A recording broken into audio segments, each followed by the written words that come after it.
Today, a really short update video on my 1955 Nomad project. This is going to be episode number 22.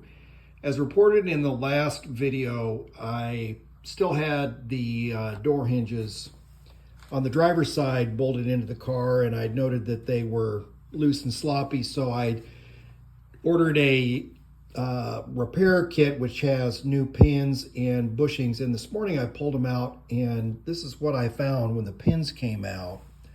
Now normally I think either the bushings get worn paper thin, and when that happens sometimes the pins themselves actually get worn as well. But what happened in my case,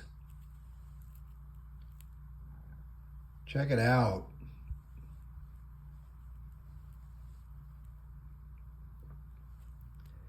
That's right. Both of those things were bent.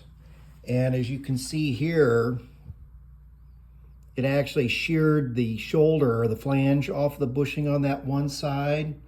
And this one is cracked. Focus. You can see that.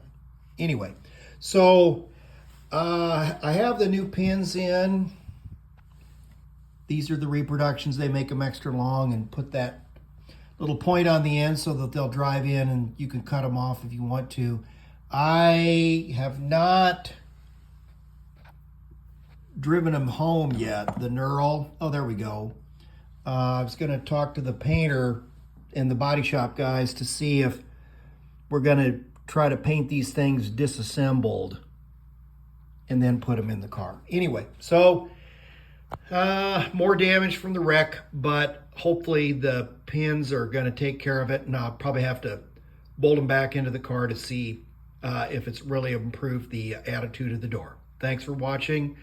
Any of you experienced Tri-5 guys, if you've seen bent pins before, and if it's led you to discover further damage elsewhere, either in the hinges or in the A-pillar, feel free to chime in. So the old like, share, comment, and subscribe. But thanks for watching.